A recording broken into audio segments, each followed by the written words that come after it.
Welcome to the Agent of Wealth podcast with Marc Bautis from Bautis Financial. In this podcast, Marc helps guide you towards financial freedom, ensure you never run out of money, and create a balance in life that prioritizes what is most important to you. Join us for this journey as Marc draws from years of expertise and guest experts to solve the multiple wealth building challenges involved in your financial life.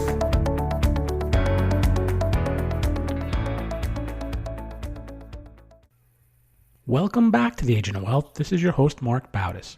Today I'm joined by a special guest, Richard Weylman, a business expert, serial entrepreneur, author, philanthropist, and keynote speaker. Orphaned at age 6, Richard lived in 19 foster homes and attended 11 different schools. Rather than becoming a victim of those circumstances, he overcame them and has had a remarkable business success. He was an award-winning general sales manager at Rolls-Royce, and he headed sales and marketing for The Robb Report, a magazine for luxury and lifestyle from its inception until its record liquidity event. He's the author of 2 international bestsellers, the latest of which is The Power of Why, Breaking Out in a Competitive Marketplace. His next book, 100 Proven Ways to Acquire and Keep Clients for Life, will be released on March 12th and is available for pre-order on Amazon now. Richard has also been inducted into the Customer Experience Hall of Fame for his legendary work helping brands engage with their customers and retain them. Welcome to the show, Richard. Well, thank you, Marc. It's a joy to be with you today. Great. So I'm excited to speak with you today, and primarily about your newest book. Maybe we can even just get started, jump right into the book. In 100 Proven Ways to Acquire and Keep Clients for Life, you referenced that people are going through a great reevaluation. What does that mean for businesses and professionals? It's a great question. And if we all just stop for a moment and think about how do we make choices. All of us have providers of all kinds of things, doctors, dentists, dry cleaners, financial banks. So there's everything we do today, for the most part, that industry or that provider is part of a commoditized world. So there's not just one air conditioning company or one heating company or one doctor, or one dentist, one financial advisor. And what people have come to the realization is they don't want to be taken for granted anymore. And what they're doing, they've stepped back and they're going through a great reevaluation. Are we going to the right doctor? Do I have the right dentist? I spoke to a young lady the other day, and she says, I'm looking for a new doctor, I'm looking for a new dentist, I'm looking for a new dry cleaner. And I said, why? She said, because they really don't care about me. And that's what's going on. I think what the pandemic did for everybody is made people realize their money spends everywhere, and what they want to have is a great experience. So as a result of that, we call it the great reevaluation. Am I with the right advisor? Am I with the right bank? And we've done this, Marc. If you think about it, if you and I go out to lunch, we have a great lunch, but it's so noisy, we're yelling across the table at each other. The next time I say, hey, Marc, let's go have lunch. You're going to be good. And I say, let's go back to that. And you're like, it's so noisy. We could barely hear ourselves think. So we got 2 other people. Why don't we end up going somewhere else? All of us have experienced that. And that particular facility, that restaurant, we evaluated. We don't want to be there anymore, so we're going to go somewhere else. That's what's going on in our country right now. People are reevaluating where they're doing business. As a consumer, I think that's a great concept. A lot of times you don't even think about it. You have either like a mediocre experience, even a bad experience, and you kind of either brush it aside and say, all right, maybe it'll be better next time, or not that bad. But it really makes sense for us as consumers. We're spending money to go and reevaluate, look and say, is this the right place for my dentist, for my doctor, for my dry cleaner? So I kind of like that concept. Now, on the business side of it, well, how do they go about creating experience so that they don't wind up getting replaced and that they still become the provider of choice for whatever service they provide? Well, again, if we think about the great reevaluation and they're reevaluating whether they're with you, what do business owners, what do professionals, what do anybody in business, I don't care if you're a salesperson, a receptionist, a marketer, the CEO, you're running a small business, and I don't care what kind of business it is. Now, what we need to do is really take a different approach and have the great re-engagement. We've got to engage with people at a different level. It cannot just be a transaction. The truth of the matter is most companies, most professionals, even CEOs, they're in love with their product, their process, their principles, their pricing, and they love to talk about their P's. But what the consumer is really in love with is the experience and the outcome. Today, they want someone to personalize and humanize the relationship. They want to feel like they're important to you. So Personalize and humanize means they want an experience with you that demonstrates 4 things. I want to do business or go somewhere for lunch or have a doctor, have a dentist, have a financial advisor that's kind, that's caring and cares enough to really find out what's going on in my life. I want a waitress who walks up to me and cares enough to make sure that I'm comfortable through the entire meal, or the waiter. I want someone that's thoughtful, that takes the extra step, and someone that's empathetic to me and my situation. So how do we move forward?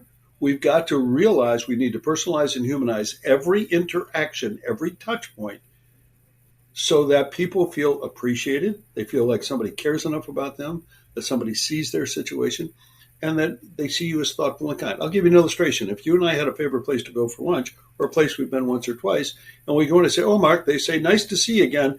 We got the table over there in the corner reserved for you again so you can talk."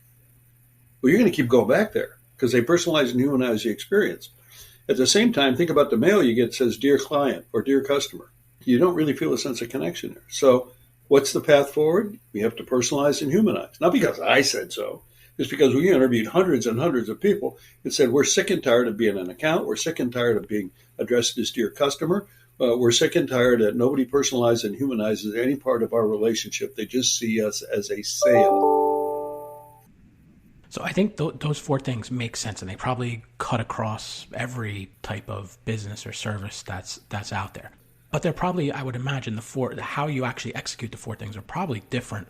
Like, let's say I'm a restaurant, or I'm a financial advisor, or I'm a doctor. Within their specific business, how do they go about doing that? Again, another great question. Chick-fil-A, let's just take a step back and think about Chick-fil-A. Truett Cathy, who was the founder, was a friend of mine, a good friend. We had lots of conversations and work. And if you think about Chick-fil-A, now keep in mind, Chick-fil-A is only open 10 and a half months a year. Remember, they're closed every Sunday. That's 52 days. So for all intents and purposes, they close November 15th and reopen January 1st. Yet, they have the highest gross of any other fast food restaurant chain in the world per location. So McDonald's is open 365, in many cases 24, and you got another store called Chick-fil-A that's open 10 and a half months, and they're beating them on revenue. There's a message there, I think. And what's the message? Well, we talk to people. And you know what? Even the people sitting in the lines there, with the 2 or 3 lines that get in their cars, it's not about the chicken sandwich. It's exactly what Truett told me years ago. He said, "Richard, we are not in the chicken business. We are in the people business. Help me elevate that experience." And where we are as a society, please, thank you, and my pleasure, which is the watchwords at Chick-fil-A. You ask about restaurants. Please, thank you, and my pleasure. People go back. Why? Because people there, they perceive, are kind, thoughtful, caring, and empathetic, because we say, please, thank you, and my pleasure. That's how far we've slid as a society in terms of graciousness. So here's 3 things that were done that elevated them to the greatest revenue of any store in a fast food chain. So that's an example. Another one, Freddy's Steak Burger and Custard out in Kansas. Great. They read my current book, The Power of Why. The COO called me. We had a long conversation. I went out and met with him. Wonderful steak burgers, etc. He's like, how can we elevate so more people come here? So what do? We crafted with them a thing called the Freddy's way of doing business. This is the way they're being treated in the stores. We're not going to have every booth nailed down. We're going to take part of the booths out. We're going to put tables and chairs. So when the Little League comes in on Tuesday night after the game or Saturday, they can slide their chairs over to the corner. Church group can slide over to this corner, et cetera, and build a sense of community there. They just won the National Fast Casual Restaurant Award for the best fast casual repeat business in the industry. They beat everybody. Culver, Smashburger. Now what? It's not about us. It's about the experience was great. NFL. Vikings built a new stadium. Had the privilege of auditing. First thing is, got to put another 2,000 TVs in. 2,000 TVs is the news. Put in 2,000 TVs. There's too many places they can't see the game from a close-up perspective. Let's put an app in so they can order food from their seats. Let's change security so the kids aren't all in line screaming, "Mommy, Mommy, why do I have to go here?" And change the branding on it and say, you must pass through here to be a certified fan. And when they come through, the kids get a sticker. Well, after the second game, I get a call from the city. He said, "Richard, what are we going to do? The kids want to go through twice. They want 2 stickers." I'm like, just give them an extra sticker. So all these are little things we can do. It's never the big things. If I'm a financial advisor, don't know my first name. In other words, my first initial is C. I get a lot of emails, Mark, dear C. I don't read them.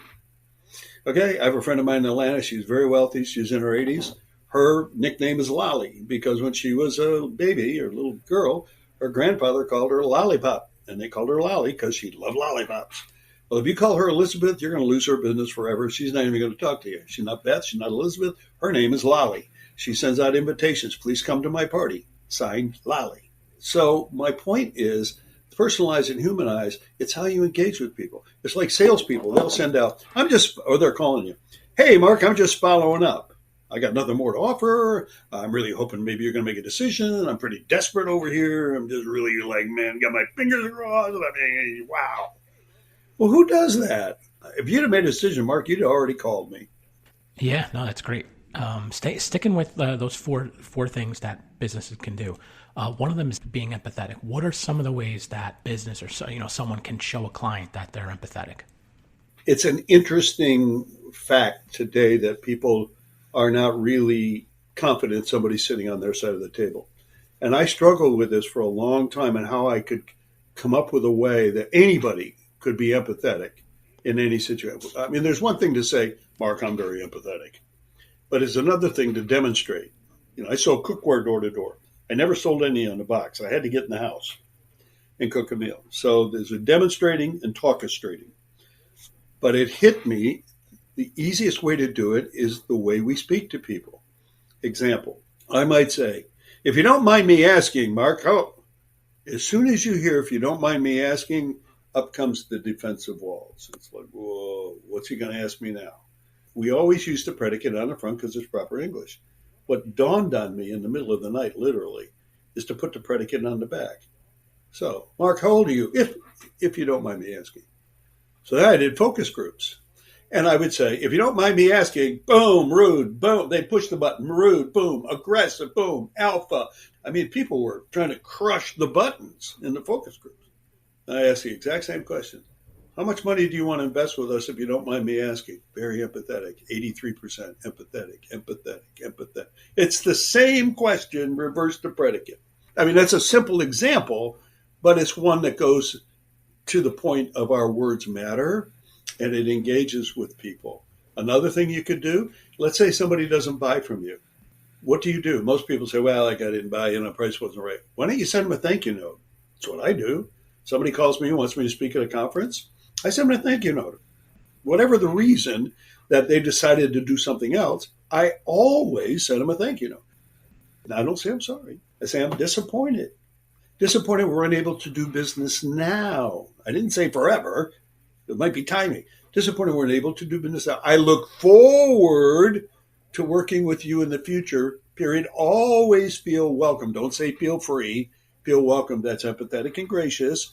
Feel welcome to call. I just spoke at a conference in Chicago. The CEO gets up to introduce me. He said, 4 years ago, I tried to get Richard to come in, and we couldn't get it done schedule-wise, and then with all the other things that we're working on. And he said, I felt really bad. We just couldn't make it happen. And he said, the reason he's here today, though, is I want to read you something. And he picked up out of his pocket, and he said, this is a note Richard sent me 4 years ago. Disappointed we're unable to do business now, Mark. I look forward to working with you in the future. Always feel welcome to call. Warm regards, Richard. He read that to the audience. He said, this is where we're going to take our business. You know what it does? It does two things. One, it shows empathy. But the second thing it does, it allows let's call it the buyer or the prospect who said no, to save face. I'm shocked how many times I've sent that out. And somebody will call and, we made a different decision on consulting, and we realized we made a mistake. Do you think we could kind of like re-engage here, Richard? It allows people to keep the path open to continue the relationships. And relationships drive revenue, Mark. Relationships drive everything, or the lack thereof. Is that helpful? Yeah. We're talking about this engagement and experience. At what point does the client actually become an advocate for you? Is it after one great experience? Does it take multiple? What can someone do to kind of nurture that client becoming an advocate over time? It's an interesting question, and I've studied this intently. There doesn't seem to be, how shall we say, a formula or a timeline that one can say, in this industry, it's going to take X. What it really does is the more you personalize and humanize every touch point, what we're seeing is after, and again, I hesitate to put a time on it, but it seems to be after people have had 8, 10 personalized, humanized experiences with you, that they then feel like they're in the right place. And everybody's different, every buyer is different, every prospect, we get that. But if your focus as a CEO, as a business owner, as a salesperson, whatever, is to realize that the more you can elevate the touch points and you personalize and humanize, what happens to people is they then become delighted advocates for you because you reassure them they're in the right place. And I'll tell you where the gap is. And I read about this in 100 Proven Ways to Acquire and Keep Clients for Life.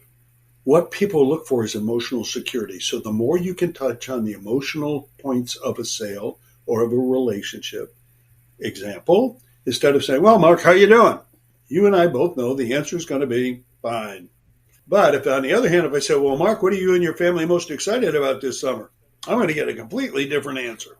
And the advantage is you're going to tell me more of your story. And the more I know your story, the more sensitive I can become to your story. And more importantly, you'll share things with me that you wouldn't share with anybody else. And that helps build an emotional connection. And that connection leads to delighted advocacy. Now, obviously, you got to be competent at what you do and you got to perform. We get all that. But at the baseline, what's the difference between a satisfied client and a delighted advocate? It's the emotional, relational connection they feel with you. So if you do 6 or 8 touch points and you're really focused on them and not on yourself, you win because they see this individual's for me. It's like you go to a doctor one time, you're kind of nervous. Second time you go back, you got the same bedside manner. How you doing? What's going on? What are you and your family focused on? Great. How have you been feeling? How can I help you? Anything else that I can help you with today? That doctor, by the time you've gone twice, you're like, this doctor is the real deal. Why? Because they're personalized and humanized.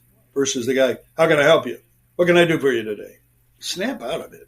What do you mean, what can you do for me today? I don't even know what my problem is. I'm just here looking for some help to figure out what the solution is. So get people to tell their story. That's critical to help them feel as though they're in the right place. The truth of the matter is the average American thinks the people they buy from could care less. As a professional, how can I be sure that I'm either meeting or even better, exceeding the expectations of my clients? Like we all, go to the doctor and get like a text right after it. Here's a survey, or we'll get an email saying, please write a Google review. Are those effective ways? Both things you mentioned are very common. We get customer satisfaction surveys all the time. I ran it from Hertz the other day. We'd like to know how satisfied you are. But what people need to realize is all of those commentaries and all of those scoring on satisfaction, those are all a look back. We're talking about what happened when I did something with that company. We need, as salespeople, professionals, business owners, we need to be looking forward. And how do you do that? Well, I'll give you 2 ways. One, I had a call with a CEO today. Last thing I said to him is, what else can I do for you today? And went in a completely different direction of our conversation. I mean, it was like we were talking about A, and he went over to D. I mean, it was like, as soon as what else can I do for you? He's like, there is one more thing. So what I've learned is a way to really make that connection and to get great reviews and create delighted advocates is always be available. What else can I do for you today? Even if it's a 5-minute conversation. Mark, thanks so much for calling. What else can I do for you? No, I'm all set. But people remember that. That's one. 2, when you sign your email, stop signing feel free. Always sign with feel welcome to call. Feel welcome to reach out. It's more gracious, it's more kind, and it builds advocacy. I have people tell me my advisor is always there for me. He always says, always feel welcome. Well, that's a blessing when people feel like you're there for them, even if you're not there for them. And then the other thing is, every year, instead of asking, how did we do, which is a look back, these satisfaction scores, why don't we ask a different question, Mark? What can my team and I do to elevate your experience further? I'll give you a classic example. I've got a guy, and he's not far from you, actually, in Wayne, Pennsylvania area, in financial services. There's several widows and executives as clients. And I encouraged him to ask the question. And the widow said, well, frankly, we don't like driving out here when it's so snowy. It just feels dangerous. I'd rather stay home, and I don't like Zoom because I don't get to see your staff. He said, well, how about if we provided car service for you? Oh my God, that would be amazing. Well, guess what happened? Picked up 11 new clients because those widows told their widow friends, my advisor sends a car to pick me up. It's not Uber, a car. He's got a company that's a client that happens to run a limo service, so he gets them to go. And then he started doing it with executives. Now, what's the point? Very minimal cost, but what a massive impact. He would have never known had he not asked the question. You mentioned it a little bit earlier about yourself doing focus groups. Have you seen businesses do focus groups, or even in my industry, they call them client advisory boards, where they'll bring together some clients and they'll go through, this is what we're currently doing, and kind of test different things out. Like you said, looking forward of, how can we make improvements, or what kind of changes can we make? Do you see companies having success doing those? Those that do it have significant success with it because they're getting direct input from the consumer. The unfortunate thing is that one is some of these focus groups that some firms do, they tend to ask questions that get them the result they hope they were looking for. That doesn't, it's gratifying, but it's not so good. Secondarily, though, the organizations that have true focus groups or have a board and invite their customers onto the board, like an advisory board, I think you mentioned that, is a good example. I was been in a board meeting the last 3 days in Naples, Florida, and we have a couple of clients. It's for this particular company that I consult with, and I've been on the board for several years there. But we have clients that are selected to also serve on the board. Why? Because we want to hear their voice. We want to say, this is something we're going to do organizationally, and how would that resonate with you, Tom or George or whatever? And it's remarkable. Sometimes you'll say, well, that's good, but you ought to look at it a different way. And it's always like, wow, wouldn't have thought of that. So unfortunately, not enough companies are having either client advisory boards or have, shall we say, customers or clients serve on their boards. One of the things we did at Freddie Steakburger and Custard, we started a fan club and we polled them and asked them questions. And it was unbelievable. Unbelievable. Some of the tips, and they cost nothing. If people love to share, if they feel like they're part of something, people will support that which it is they feel like they're building or supporting. It's just remarkable. So you're exactly right. Focus groups, I do them because we do a lot of consulting and branding and client experience. I'll get 15 other clients in the room and say, what can we do to elevate the experience? And you get a torrent of ideas. People say, well, you know what they could do? They could pay. I had one we did for a group the other day. I said, well, we hate the fact to get our validation of our parking. It takes like 15 minutes. Why can't they do that when we come in the door? If I'm in a hurry, I come in, I'm going to have my meeting with Mark. I hand you the ticket. It gets validated. While I'm having my meeting, I come out, here's your ticket. Saves me 15 minutes. It's kind of like, what's the question here? Okay. But these are the clients saying, another person said the elevators are too slow to be able to go up and down. We don't like that. And these two banks aren't working. Another woman said, I don't like the fact when I go in a ladies' room, they don't have hand soap and hand towels. How hard is that to fix? You can say, well, we're in a building. We don't own the restroom. Fine. Why don't you put them in there and put courtesy of ABC Physicians Group? People go, wow, these people are great. All these little things you can do, they really cost nothing, but they make an enormous impact. Yeah, like you said, it's the little things that make a difference. All right, Richard, that's all the time we have for today. I want to thank you for being on the show. Before we go, can you please share your website and any other relevant resources you have for our listeners? The website is Richard Weylman. I'll spell it Richard, WEYLMAN.com. You can go there. You can. I've got a whole host of videos up under resources. They're free. They're a couple-minute videos on various topics to elevate. They're all free, 30 or 40 of them. Go enjoy those. You can find out information about 100 proven ways to acquire and keep clients for life. And also, of course, our coaching division, which we do a lot of coaching in a lot of different industries in our consulting. And if you're interested in purchasing the book, you can get it from Amazon or any fine bookstore. Barnes & Noble, of course, has their website. There's many others that you can order from. And if you go to my website, richardweylman.com, and just click on Learn More, there's a whole list and links to the various bookstores that perhaps you're interested in. Yes, Amazon's easy, but there's lots of other places you can order. And I think we should support the local bookstore as much as we can. Thank you, Mark. Great. We'll link to those resources in the show notes. Thanks again, Richard, and thank you to everyone who tuned in today. Don't forget to follow the Agent of Wealth on the platform you listen from and leave us a review of the show. We're currently accepting new clients, and if you'd like to schedule a one-on-one consultation with our advisors, please do so at bautisfinancial.com/call. Thank you for listening to the Agent of Wealth podcast. Click the subscribe button below to be notified when new episodes become available. The information covered represents the views and opinions of the guests and does not necessarily represent the views or opinions of Bautis Financial. The content has been made available for informational and educational purposes only and is not intended to be a substitute for professional financial planning and investment advice. Always seek the advice of your financial advisor or other qualified financial service provider with any questions you may have regarding your investments and financial planning.